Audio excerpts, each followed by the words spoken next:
जरा सोचिए, होली का दिन है, गलियां गुलाल से रंगी हुई हैं, ढोलक की थाप पर फाग गूंज रही है, हर चेहरा मुस्कुरा रहा है। लेकिन उसी भीड़ में एक ऐसा चेहरा भी है जो रंगों के बीच भी फीका है, क्योंकि समाज ने उसके दिल पर जो दाग लगाए हैं उन्हें कोई अबीर नहीं ढक सकता। और फिर एक ऐसी होली खेली जाती है जो सिर्फ रंगों की नहीं, इंसानियत और प्रेम की होली बन जाती है। जी हाँ, हम बात कर रहे हैं प्रेमचंद जी द्वारा लिखित कहानी प्रेम की होली। तो कहानी कुछ इस प्रकार है। गंगी का 17वां साल था, पर वह 3 साल से विधवा थी और जानती थी कि मैं विधवा हूं। मेरे लिए संसार के सुखों के द्वार बंद है। फिर वह क्यों रोए और क्यों विलापे? मेले से सभी तो मिठाई के दोने और फूलों के हार लेकर नहीं लौटते। कितने ही तो मेले की सजी हुई दुकानें और उन पर खड़े नर नारी देखकर ही मनोरंजन कर लेते हैं। गंगी खाती पीती थी, हंसती बोलती थी। किसी ने उसे मुंह लटकाए अपने भाग्य को रोते नहीं देखा था। घड़ी रात को उठाकर गोबर निकालकर गाय बैलों को सानी देना, फिर उपले पातना उसका नित्य का नियम था। तब वह अपने भैया को गाय दुहाने के लिए जगाती थी, फिर कुएं से पानी लाती, चौके का धंधा शुरू हो जाता। गांव की भावजें उससे हंसी करती, पर एक विशेष प्रकार की हंसी छोड़कर सहेलियां ससुराल से आकर उससे सारी कथा कहती, पर एक विशेष प्रसंग बचाकर सभी उसके वैधव्य का आदर करते थे। जिस छोटे से अपराध के लिए उसकी भावज पर घुड़कियां पड़ती, उसकी मां को गालियां मिलती, उसके भाई पर मार पड़ती, वह उसके लिए क्षम्य था। जिसे ईश्वर ने मारा है उसे क्या कोई मारे। जो बातें उसके लिए वर्जित थी उनकी ओर उसका मन ही न जाता था। उसके लिए उसका अस्तित्व ही ना था। जवानी के उस उमड़े हुए सागर में मतवाली लहरें ना थी, डरावनी गरज ना थी, अचल शांति का साम्राज्य था। होली आई, सबने गुलाबी साड़ी पहनी। गंगी की साड़ी नारंगी थी। माँ ने पूछा, बेटी तेरी साड़ी भी रंग दूं? गंगी ने कहा, नहीं अम्मा, यूं ही रहने दो। भावज ने फाग गया। वह पकवान बनाती रही, उसे इसी में आनंद था। तीसरे पहर दूसरे गांव के लोग होली खेलने आए। यह लोग भी होली लौटाने जाएंगे। गांवों में यही परस्पर व्यवहार है। मैकू महतो ने भंग बनवा रखी थी। चरस, गांजा, माजूम सब कुछ लाए थे। गंगी ने भी भंग पीसी थी। मीठी अलग बनाई थी और नमकीन अलग। उसका भाई पिलाता था, वह हाथ धुलाती थी। जवान सिर नीचा किए हुए पीकर चले जाते। बूढ़े गंगी से पूछ लेते, अच्छी तरह हो ना बेटी? ये चुहल करते, क्यों री गंगिया, भावस तुझे खाने को नहीं देती क्या, जो इतनी दुबली हो गई है? गंगिया हंसकर रह जाती। देह क्या उसके बस की थी? न जाने क्यों वह मोटी हुई थी। भग पीने के बाद लोग फाग गाने लगे। गंगिया अपनी चौखट पर खड़ी सुन रही थी। एक जवान ठाकुर गा रहा था। कितना अच्छा स्वर था, कैसा मीठा। गंगिया को बड़ा आनंद आ रहा था। माँ ने कई बार बुलाया, सुन जा। वह ना गई। एक बार गई भी तो जल्दी से लौट आई। उसका ध्यान उसी गाने पर था। न जाने क्या बात उसे खींचे लेती थी, बांधे लेती थी। जवान ठाकुर भी बार बार गंगिया की ओर देखता और मस्त हो होकर गाता। उसके साथ वालों को आश्चर्य हो रहा था। ठाकुर, यह सिद्धि कहाँ मिल गई? वह लोग विदा हुए तब भी गंगिया चौखटे पर खड़ी थी। जवान ठाकुर ने भी उसकी ओर देखा और चला गया। गंगिया ने अपने बाप से पूछा, कौन गाता था दादा? मैकू ने कहा, कोठार के बुद्धू सिंह का लड़का है, गरीब सिंह। बुद्धू रीति व्यवहार से आते जाते थे। उनके मरने के बाद अब वही लड़का आने जाने लगा। गंगी, यहाँ तो पहले नहीं आया था। मैकू, हाँ, और तो कभी नहीं देखा। मिजाज बिल्कुल बाप का सा है और वैसे ही मीठी बोली भी।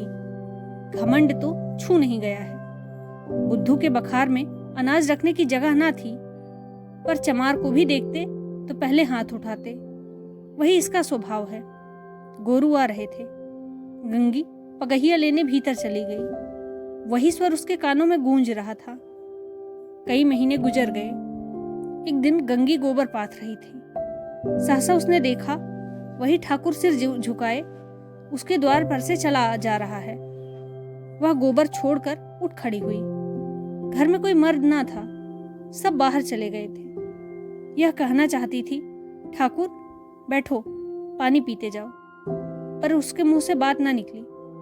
उसकी छाती कितने जोर से धड़क रही थी। उसे एक विचित्र घबराहट होने लगी थी। क्या करे, कैसे उसे रोक ले। गरीब सिंह ने एक बार उसकी ओर ताका और फिर आंखें नीची कर ली। उस दृष्टि में क्या बात थी कि गंगी के रोए खड़े हो गए।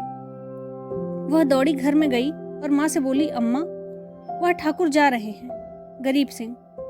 माँ ने कहा, किसी काम से आए होंगे। गंगी बाहर आई तो ठाकुर चला गया था। वह फिर गोबर पाथने लगी, पर उपले टूट टूट जाते थे। आप ही आप हाथ बंद हो जाते, मगर फिर चौंक कर पाथने लगती, जैसे कहीं दूर से उसके कानों में आवाज आ रही हो। वही दृष्टि आंखों के सामने थी। उसमें क्या जादू था, क्या मोहिनी थी। उसने अपनी मूक भाषा में कुछ कहा। गंगी ने भी कुछ सुना। क्या कहा या वह नहीं जानती, पर वह दृष्टि उसकी आंखों में बस गई थी। रात को लेटी तब भी वही दृष्टि सामने थी। स्वप्न में भी वही दृष्टि दिखाई देती थी। फिर कई महीने गुजर गए। एक दिन शाम के समय मैकू द्वार पर बैठे सन काट रहे थे और गंगी बैलों को सानी चला रही थी कि सहसा चिल्ला उठी, दादा दादा, ठाकुर। मैकू ने सिर उठाया तो द्वार पर गरीब सिंह चला आ रहा था। राम राम हुआ। मैकू ने पूछा, कहाँ गरीब सिंह, पानी तो पीते जाओ। गरीब आकर एक माची पर बैठ गया। उसका चेहरा उतरा हुआ था। वह कुछ बीमार सा जान पड़ता था। मैकू ने कहा, कुछ बीमार थे क्या? गरीब, नहीं तो दादा। मैकू, कुछ मुंह उतरा हुआ है, क्या सूद ब्याज की चिंता में पड़े हो?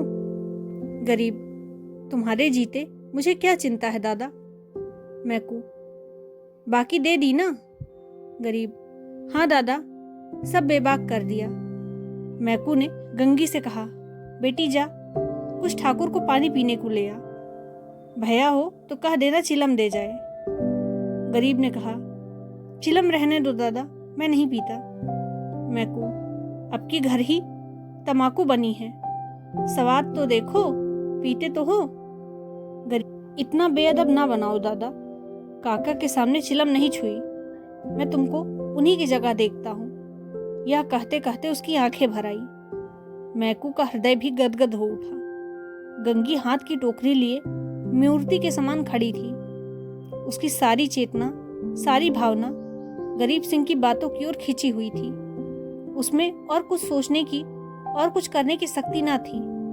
ओह, कितनी नम्रता है, कितनी सज्जनता और कितनी अदब। मैकू ने फिर कहा, सुना नहीं बेटी, जाकर कुछ पानी पीने को लाओ। गंगी चौंक पड़ी, दौड़ी हुई घर में गई, कटोरा मांजा, उसमें थोड़ी सी राब निकाली, फिर लोटा गिलास मांझ कर शरबत बनाया। माँ ने पूछा, कौन आया है गंगिया? गंगी, वह है ठाकुर गरीब सिंह। दूध तो नहीं है अम्मा, रस में मिला देती। माँ, है क्यों नहीं, हांडी में देख।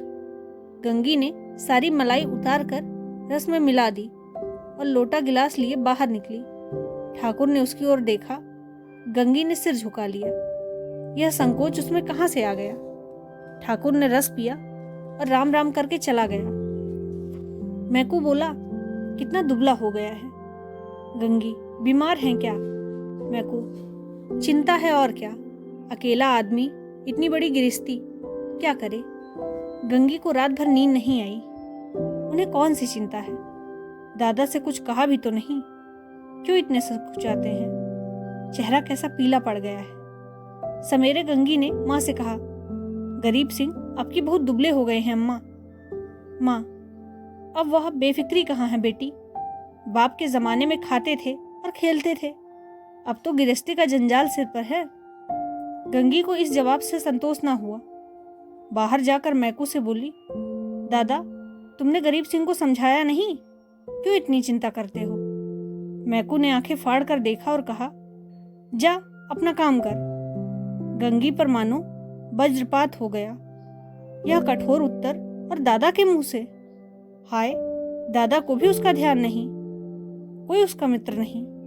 उन्हें कौन समझाए? अब कि वहां आएंगे तो मैं खुद उन्हें समझाऊंगी। गंगी रोज सोचती कि वह आते होंगे, पर ठाकुर ना आए। फिर होली आई, फिर गांव में फाग होने लगा। रमड़ियों ने फिर गुलाबी साड़ी पहनी, फिर रंग घोला गया। मैकू ने भंग, चरस, गांजा मंगवाया। गंगी ने फिर मीठी और नमकीन भांग बनाई। द्वार पर टाट बिछ गया। व्यवहारी लोग आने लगे, मगर कोठरा से कोई नहीं आया। शाम हो गई, किसी का पता नहीं। गंगी बेकरार थी, कभी भीतर जाती तो कभी बाहर आती। भाई से पूछती, क्या कोठार वाले नहीं आए? भाई कहता नहीं। दादा से पूछती, भंग तो नहीं बची? कोठार वाले आवेंगे तो क्या पिएंगे? दादा कहते, अब क्या रात को आवेंगे? सामने तो गांव है, आते होते तो दिखाई देते। रात हो गई, पर गंगी को अभी तक आशा लगी हुई थी। वह मंदिर के ऊपर चढ़ गई और कोठार की निगाह दौड़ाई। कोई ना आता था। सहसा उसे उसी सिवाने की ओर आग दहकती हुई दिखाई दी। देखते देखते ज्वाला प्रचंड हो गई। यह क्या? वहां आज होली जल रही है। होली तो कल ही जल गई। कौन जाने वहां पंडितों ने आज होली जलाने की साइड बताई हो, तभी वे लोग आज नहीं आए। कल आएंगे। उसने घर आकर मैकू से कहा, दादा, कोठार में तो आज होली जली है।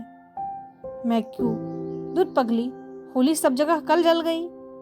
गंगी, तुम मानते नहीं हो, मैं मंदिर पर से देख आई हूँ, होली जल रही है। ना पतियाते हो तो चलो मैं दिखा दूँ। मैकू, अच्छा चल देखूं तो। मैकू ने गंगी के साथ मंदिर की छत पर आकर देखा। 1 मिनट तक देखते रहे, फिर बिना कुछ बोले नीचे उतर आए। गंगी ने कहा, है होली की नहीं? तुम ना मानते थे। मैकू, होली नहीं है पगली, चिता है। कोई मर गया है, तभी आज कोठार वाले नहीं आए। गंगी का कलेजा धक से हो गया। इतनी में किसी ने नीचे से पुकारा, मैकू महतो। कोठार के गरीब सिंह गुजर गए। मैकू नीचे चले गए, पर गंगी वहीं स्तंभित सी खड़ी रही। कुछ खबर ना रही, मैं कौन हूँ, कहाँ हूँ। मालूम हुआ जैसे गरीब सिंह उस सुदूर चिता से निकलकर उसकी ओर देख रहा है। वही दृष्टि, वही चेहरा। क्या उसे वह भूल सकती थी? उस दिवस से फिर कभी होली देखने नहीं गई। होली हर साल आती थी, हर साल उसी तरह भंग बनती थी, हर साल उसी तरह फाग होता था, हर साल अबीर गुलाल उड़ती थी। पर गंगी के लिए होली सदा के लिए चली गई। धन्यवाद।